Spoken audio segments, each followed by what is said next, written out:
Hey, everybody, it's Tuesday. Samp&Chance Wrestling. On this episode, we're going to take a look at Bash in Berlin. 3 matches have been announced to AEW, all in. We're getting closer and closer. All this and so much more on this episode of Samp&Chance. So sit back, relax, and thank you for letting us into your ears.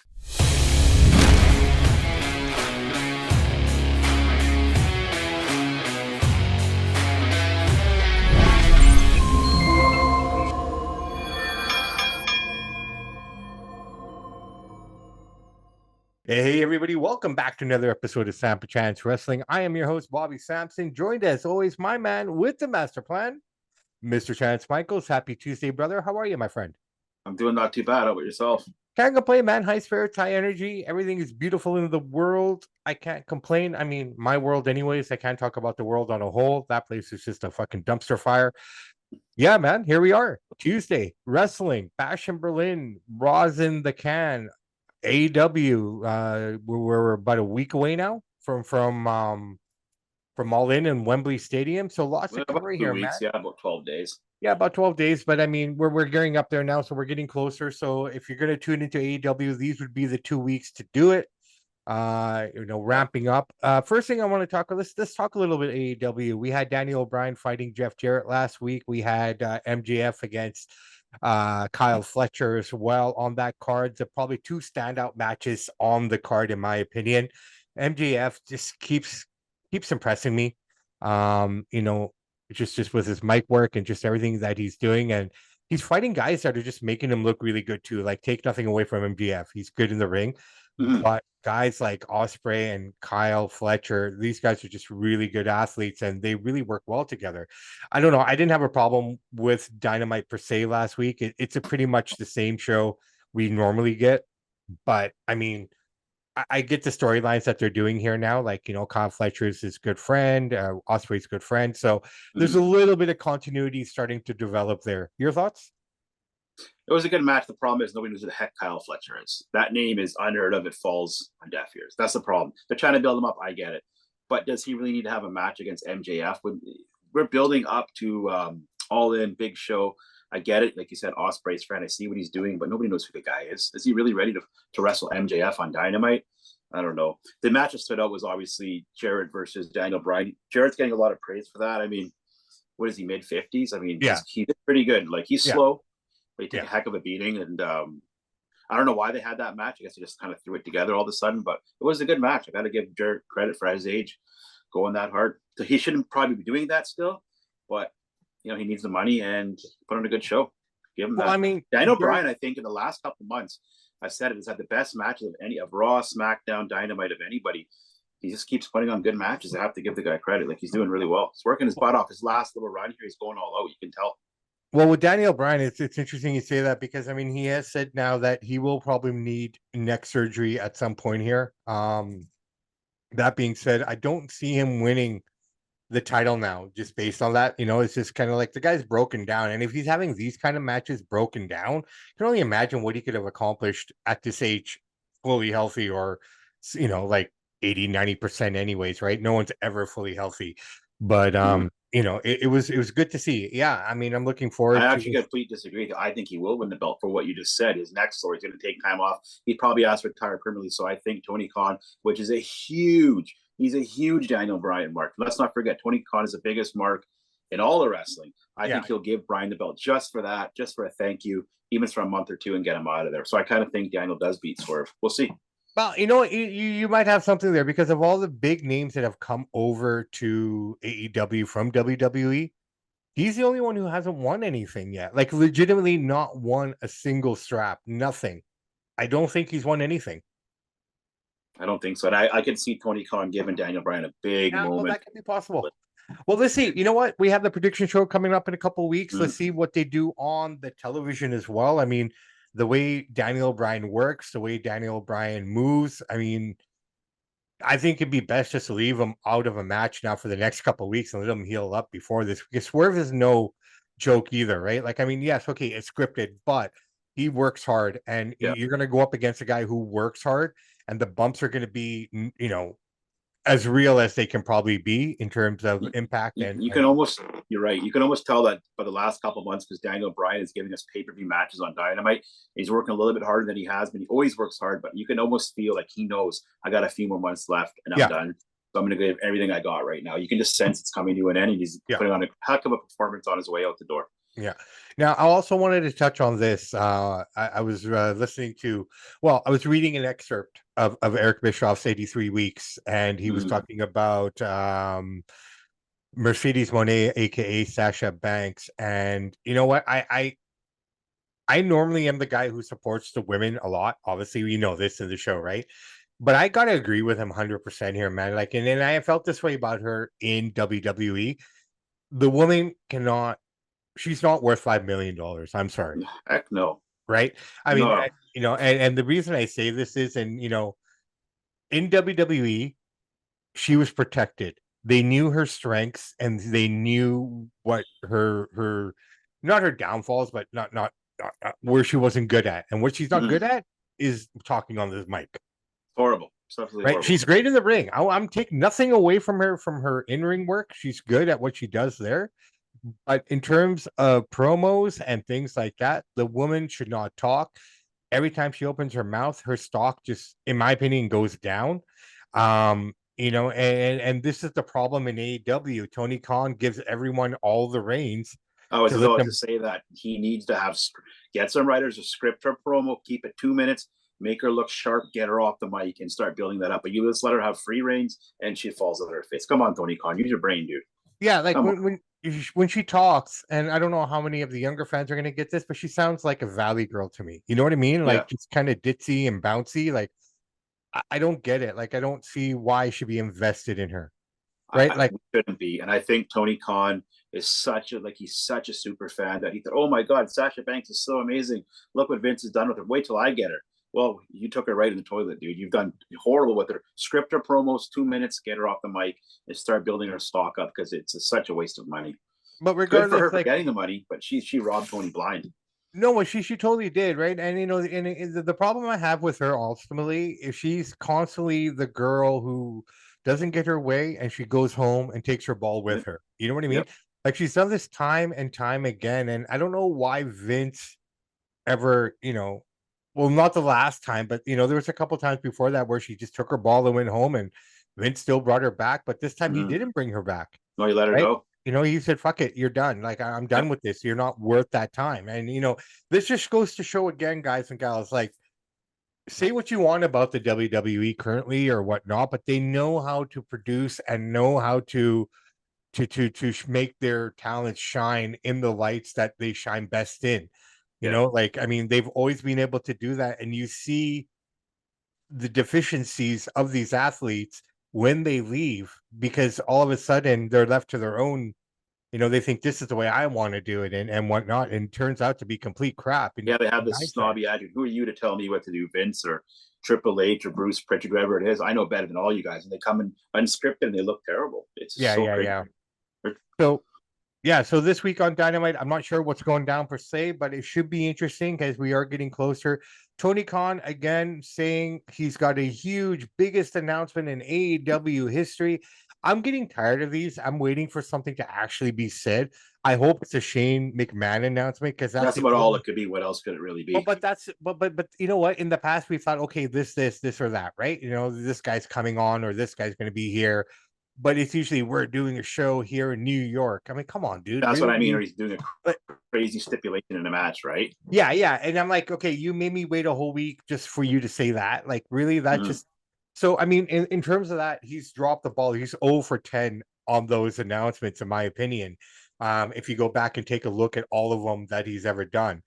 So, as a fan, why would I want to tune in to hear that you're having, I don't know, free ice cream bars at the New York show? You know what I mean? Like, I mean, that's the level. There's probably going to be something silly, like, I don't know. I don't know what he's going to do, but I don't think it's a Shane thing. It's going to be a stipulation in a match, or and if that's the case, commercial-free hour of Dynamite. I don't know, something like that. I don't know. It's not, well, the way they do it now is pretty much commercial-free. I mean, they show the commercial, but they got that box by picture-in-picture thing going on. Even WWE's doing it now, but I mean, I got to give credit to AEW. they kind of have taken the spearhead on that. Like, I mean, it was Yeah, they always there started for it. WWE, but they never used it, right? And yeah, so all right, that's AEW for the week, man. When we get into the Fed here, Bash at the B or Bash in Berlin, we got three matches that we know for sure now. We got Gunther defending the World Heavyweight title against Randy Orton. He's going for number 15. We also have Dominic and Liv versus Damien and Rhea in a mixed tag match. That's number 2. And for whatever reason, I cannot remember the third match right now off the top of my head. This is a total dud of a main event. We're having Cody Rhodes versus the landscaper Kevin Owens. There you go. Thank you. And the thing is with these, well, I don't know about the Dom match. We'll leave that to the side. But the two main events here, co-mains, Gunther and Orton, Owens and Rhodes. We both know for 100% fact Cody and Gunther are winning the belts. There's no chance Owens wins the belt. There's no chance Orton wins the belt because Gunther doesn't got the belt and he's in his hometown. So why make these matches? Why not give us a match? Maybe he could win, maybe he couldn't. We all know who's walking out, and so predictable. And that's what I don't like about it. All right, so I've been thinking about this predictable thing you talk about all the time, right? And I've really given it some thought. And yes, it's predictable, okay? And yes, you talk about the children being able to predict it as well. Yeah, and I get that, okay, but I think it's come to a point for me now. Like, I try to look past, what I think the outcome is going to be, because that just takes away from it. I think more of the storylines. Like, I've come to this point where wrestling for me is more just about the storylines that are coming out, and you know the in-ring work and things like that. That's kind of what I focus on. It's really hard to kind of argue against the predictability, because we're just so used to it. We know what to expect and what have you. But I mean, this is where I think wrestling needs to do a better job. Like you say, like, okay, Gunther's going to win, but you know what? Don't let Gunther win. I mean, WWE. Yeah, that's what I mean. Shock with order. You know what? Why not shock the world? Even give it to that. I wouldn't give it to Owens, but like, let one of these guys lose. Oh my God. Can you imagine the ratings on Raw if one of these guys lost? It'll go through the roof.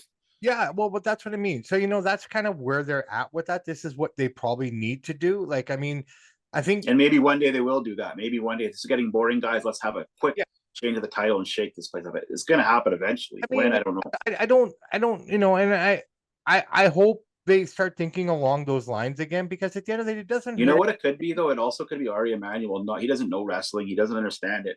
And he might be thinking, no, Cody's got to win. No, Gunther's got to win. And he's not letting them shake it up. That could be possible, too, because I know for one thing, he knows wrestling, but not a lot. So maybe he's saying, no, it has to be this way. And that's why it's getting dull. I don't know what's going on. Well, I think one of the things is not having Vince near him hurts a lot, right? And maybe like Vince not making any decisions, I get it, but he can whisper everything to Ari to tell him what the direction should be and how to do it, right?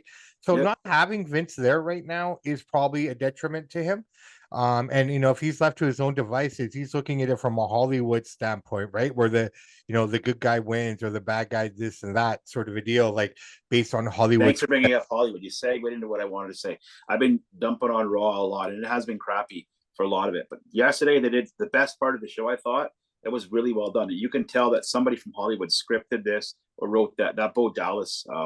That was beautiful. I want to call it. That was a great stuff. That's what they should do with them. Whoever wrote that and did that, did a hell of a job. Well, like I said, they do have new writers coming in. They have brought new people in from Hollywood, right? So I don't know their names, but there's I think now one or two that I know for sure that have come on board. So like I said, it takes time. You got to. That was good. That was a good segment. Right?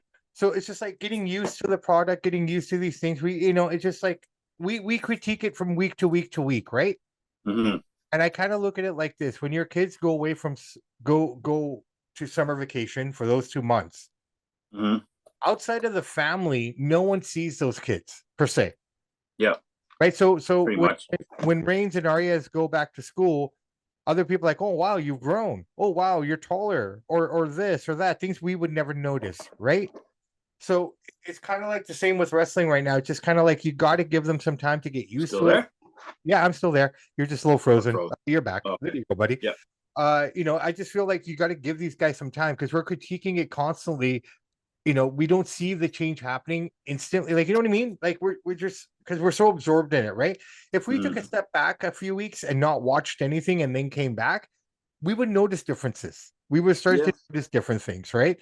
Like I noticed different things in production, how they present it, like the intros that they show, like like how we sell the show in the beginning, right? On this Mhm. episode of Samp&Chance, like this week on Raw, like they never used to do little things like that. So they're little nuances that are emerging now that they're trying to produce this more, in a Hollywood style. Now, I don't know what Netflix is going to allow them. Like, it's an open field at Netflix, right? I think the ongoing Mhm. joke backstage I heard in the WWE, who's going to drop the first F bomb, Yeah. right?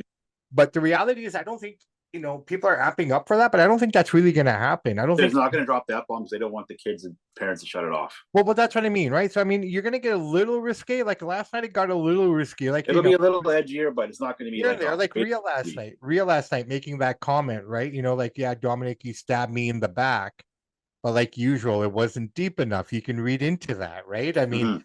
just what she was saying. I mean, that's a non-PG comment, The apparently. only I didn't mind that segment. The only thing I didn't like about that segment was when Liv Morgan said, "Well, your real boyfriend is what 1,000 miles away." Why are you saying that? Because we're supposed to believe that Dom and her were a couple. Then you dropped into reality. That was a flub, and I don't think she should have said that. No, I don't think she should need to say that because, but everybody already knows, We right? know, I know, but you're Yeah, trying to yeah, you try to play the role, right? yeah. But I mean, that was just a bad move on her part. Absolutely, right?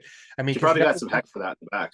well, probably because Buddy's never been mentioned once, No, right? nobody And knows who he is. We know well, who I she has, mean, but we don't really know unless you're a big wrestling fan. yeah. Like, I mean, and that's the thing, right? So, um, but yeah, I mean, I think they're going in the right direction there. I didn't have a problem with Raw last night at all. To be fair, I really enjoyed the Sammy and Braun Breaker match at 2 out of 3. I mean, again, the storytelling, just the way they pulled it off. This is where Sammy's really good. He's good at storytelling. Yeah, He's he's a good good. actor. He's a great at showing it the emotion that's needed to be shown to sell what's going on here, right? Mm. And I just don't like him in the main event. I would have put that match in the middle of the show, but yeah, Sammy, he's a good entertainer. You can't take that from him. no, and I He's did. way better when he's not a champ. When he's chasing and Yeah. being emotional or goofy, that's when he's at his best. Well, and again, What he's doing right now is when he's at his best. well, here's the thing again, man, and this is something I'm going to start asking the athletes once we start getting them, when we start to get them on again here. In the next couple of weeks, we have some things happening here. So one of the things that I'm going to bring up to these guys in the world of boxing, I know this is a wrestling show, but I'm going to ask the wrestling guys as well. Like when you're chasing a title, is that harder or is it harder being the champion? You know what I Mm-hmm. mean? Like I'm really curious about what the mindset is because that mindset of going after it, how much is it different from once you have it? Yeah, So it's a good question. I'm really quite curious to ask that I'm sure if question. we ask 10 different wrestlers in boxing, we get 10 different answers, but it'd be But interesting that's to why I hear. want to ask, right? Because I'm Yeah. kind of curious about it because I figure, in my opinion, being a champion is harder than being a chaser because everyone's coming with their Well, A. you're not as hungry when you're chasing. You're more hungry when you get it. You don't might not stay as hungry. But the other piece is also like you may not be hungry, but you got to also keep in mind that every guy that's coming at you is bringing their A+ game. So after that fight, like as a chaser, you might fight B-level guys, C-level guys that are bringing that type of game to the table. But at that point, everyone you're fighting is an A-level plus guy, or at least they're Yeah. trying to be or bringing that. So no fight's easy after that ever, right? So One of the things I'm looking forward to the most coming up here is yeah, I've been saying this for months. They're shaking up the commentating team, which they realize what I was realizing. They're yeah, going to put from top ranked boxing in college basketball that Joe Tessler is going on Raw. I guess yeah. he's working with McAfee, and they're putting Cole to SmackDown, which will bump Corey Graves off the lead role, which I don't think Corey Graves is good at the lead role, You anyways. know what? I'll be honest, man. Considering the position they put that guy in, from the get go, like if you look at the evolution of Corey Graves, I don't mind him. I think he's grown. He's gotten better and better and better He's as he okay as a progressed. broadcast journalist. I don't like him calling everything ring action, though. I think he's better Yeah. sitting on Wow. the side. Yeah, fair enough. For the level that he has, like from where he started, he's come a long way, right? I gotta give props. I don't know how well Tessitore and Pat McAfee's going to work. I don't like Pat McAfee in that role myself. And the one thing he said He to was start funny Raw with, last night. the one thing I didn't like, sometimes again, one thing I didn't like how he started the Raw. He's like, this will be a legendary Raw. It hasn't even started. Like, you're always telling us this guy's the greatest. This is the greatest Raw. This is a legend. It's too phony. Like, chill out a little bit. Maybe that's his style, and the fact that you're talking about it means that it's working. You know what I mean? Like, I mean, I don't see him being there long term. He's going to bounce around to college well, to football. be honest, man, I think he probably bounces pretty soon again for his call, because he does the college game day stuff, right? So I mean, he's gonna probably to take me, off. like, he knows wrestling, but it's almost like he's commentating as like a casual fan. Like, he does sometimes he doesn't know about this and that. You can kind of pick it up a little bit, which is all right. I don't mind that either, but I think he's a little over the top. Well, I'm curious to see how Testator does, because just the way he commentates boxing and everything, I don't know if he can bring that same kind of energy to the wrestling scene. You know what I mean? Like, because he's amazing at what he does. Don't get me wrong. I love Joe, right? But wrestling's a different arena. It's different, right? Like, I mean, what was that guy? Jimmy Smits? He's great at commentating MMA, but he didn't really connect. The only thing that Tessa will have a help, because they got the gorilla position, so I don't know if it's going to be Triple H or Bruce will be telling him in his ear to kind of coach him a little bit, so that helps a bit. Well, no, that helps a bit as well. That helps a lot. But I mean, I don't think he comes in until September, right? Yeah, a couple weeks. Yeah. So we'll see how that goes, right? We'll see how that plays out. But I think Cole's probably gonna end up doing double duty here, man. I think he's gonna be working with Testatori on Raw. And I think Cole's exclusively going to SmackDown. He is, eh? Yeah. Okay, well, let's see how they do, because I thought, if you don't want Cole doing W, that's too much. It's nice to separate it. You have a little. Yeah. But until Testatori completely comfortable, I thought it'd make more sense to have someone of experience to be with him. No, they said Testatori to Raw, Cole to SmackDown, the way they go. So, well, then they have a lot of faith in Joe, man. Let's see it. Yeah, I can't shit on him until he starts doing something, man. So I think it'll be good. He's got a good voice, so we'll see. Yeah. All right, brother, man. Bobby Lashley officially a free agent? He is basically saying, he's not saying he's going anywhere. He says he wants to do boxing. He wants to do jiu-jitsu. Oh, thank you. I wanted to bring that up. He was basically saying what we knew he was saying. He just said, "Hey, Vince gave me this. Vince knew how to work with me. Vince." He starts popping over Vince. We knew that was coming. He didn't say anything bad about Triple H. He didn't dog him. He just said, if you read between the lines, he doesn't know what he's doing. Vince knows what he's doing, basically, to sum it up. But he didn't dog in him, though. He took a professional approach. But no, I appreciate that. But I mean, he's a good athlete. Why let that guy go? Holy crap! Tony Khan should sign that guy. What are you waiting for, Tony? Bring in Bobby. I don't think Bobby wants to go there. If you paid him enough, he'd go there for a bit.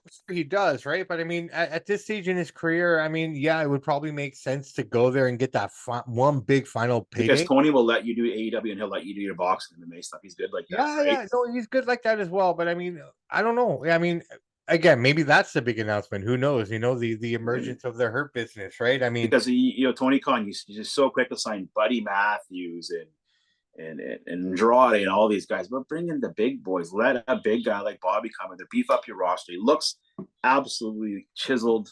You couldn't ask for a better physical specimen. He's a legit athlete. That's what you need to make your product solidify your product a little bit. Hey, we got an MMA guy, we got a former champ. Look at the guy, bring him in. It's a no-brainer to me. But in Tony's world, who knows? Well, again, and who's talking to who here as well, right? Because I mean, again, thank you for that. The reason I bring this up is because Mark Henry showed up on Raw last night with his son Jacob. Jacob is now signed to the Performance Center, so I see why Mark was there. But he left AEW, right? Like all these guys that were there before are all leaving because they just can't figure out. These are the veteran guys, right? Yeah. So guys like Lashley and stuff are talking to the Mark Henrys and stuff like that, guys that brought him into the WWE when they were scouting for them and stuff, right? So, it's just kind of like, what kind of impression are the veterans leaving with? They're probably dogging Tony pretty good to him, but at the end of the day, if he pays Bobby decently, a couple $1 million, Bobby will put that aside and come. Well, shit, man, if they're paying Mercedes $5 million a year, Bobby's worth 10. Just on his appearance, right? If you want to base it by how they pay Sasha Banks, absolutely, yeah. Right? So, I mean, but then again, the only fear I have for a guy like Bobby Lashley, for a guy like, as good as Daniel Bryan's doing right now, when these guys leave the WWE, their star is untouchable, right? They're way up in the sky. They're beyond reach. Yeah. Then going to AEW, you know what? Now, if Daniel Bryan Bobby Lashley, uh, Rusev, all these guys that left with pretty, Yeah. strong momentum, they're worth pennies now, Well, right? just They're because Tony doesn't worth really know what pennies. he's doing, but if he brings in some like he's so quick to sign like the indie looking guys or indie style of guys from WWE, but you got a guy like Bobby Lashley, you sign him. It's quite simple as that. He's got to Yeah. be the hottest free agent right now. Who else is there? Yeah, no, fair enough, man. Fair enough. I completely agree with I you. would love to call Tony like Tony, sign that man for 1 year, bring in Yeah, some guy with some muscles and let him kick some butt. yeah, I get that, man. I get that. A All legit right. MMA fighter, like he's a legit dude, like he's a real deal. Well, I don't think he can go MMA anymore. I mean, I guess he could, but I just don't see. He's older now, right? I'm It's, sorry, yeah, right? but yeah, And but he's 49. no, yeah, exactly, right. So I don't think MMA is an option per se. Jiu-jitsu, sure, you could compete at I hate to say it this way, he doesn't look it, but he would compete in the seniors level, sort of a deal, right? I think he might do some celebrity boxing fights, kind of like fight a former NFL guy, something Well, like that. he's looking at that as well, right? So maybe he can grab some quick cash there. But brother, man, listen, we're gonna come to a close here, and Yep. we probably should have started the show with this, but we'll end the show with this. Last week we lost Kevin Sullivan, one of the greatest, in my opinion, one of the great minds of professional wrestling. I got the pleasure of meeting him about I can't even remember now. Maybe 10 years ago, he came out. ECW brought him out. He did a seminar. I listened to it. He Yeah, backstage talking. Very, very smart guy. Like yeah. wrestling wise, he knows everything inside and out. Yeah, rest in peace. He was such a nice guy to everybody that he met that I've seen. Oh no, man! And the guy was a consummate. Like I loved him as the Taskmaster. I mean, as cheesy as that was in '94, it was okay because it was Kevin Sullivan. I mean, Kevin Sullivan is just that guy. I mean, he was just a small, stocky dude with a big tummy and speedos. I always remember him that way. I always thought it's like, Blonde okay, hair. like the movie Twins. Yeah, with Arnold If and Danny DeVito. Yeah. Yeah. So they basically said that Danny DeVito was the extra crap left over from Arnold Schwarzenegger sort of video. Like he Mm-hmm. wasn't a part of the plan. I always looked at, and I say this with all respect, I always look at Kevin Sullivan and Hulk Hogan because they both wore yellow tights, right? Yeah. It could be Back in twins. those Yeah. days. It always reminded me of twins. Like, okay, Kevin Sullivan is the leftover stuff that Hulk Hogan didn't need. You know what I Yeah. mean? I don't mean that in a bad way, but you know what? Yeah. That's true. They Rest could in have made a peace, movie Kevin. Twins with Hogan and Sullivan. Yeah, they look alike. Yeah. Rest in peace, One's Kevin. about a foot taller. Right? The man was basically an indie delight, WCW, NWA guy throughout his whole career. I don't think he ever was in WWE, was he? Maybe he was backstage or something. Maybe he came out a bit, but I don't. Backstage, but he was never in front of the camera, right? So So this is one guy that never ever worked at the top level, but was a top level guy. yeah. And so our sympathies and our respects and our deepest condolences go out to Kevin Sullivan, his family, and everyone that was close to him. And they weren't married anymore, and that they were separated, and pretty much done by that point. But I hope he gets to meet Nancy up in heaven. Mm-hmm. Yeah, well said. On that note, brother man, let's wrap this show up. It is Tuesday, guys. Dynamite's coming up, and yeah, we'll fill you guys up on all that and everything that's going on in the world of professional wrestling next Tuesday. I'm Bobby Sampson. He's Mr. Chance Michaels. And in the words of the great ACDC, those that download, like, and subscribe to the podcast, we salute you. We do salute you guys. Remember, do not do things that justify your life. Do things that change your life. And also remember, if you like this episode, please like and subscribe. Your support is monumental to us. We need it. We love it. And the more we can, you support us, the more we can create great content. So yeah, let us know in the comments what you want to hear, what you want us to talk about. If there's anything you agree or disagree with, let us know so we can answer those questions on the next episodes or on the episodes to come. Guys, enjoy the rest of your week. Be safe. Be blessed. Samp and Chance are out.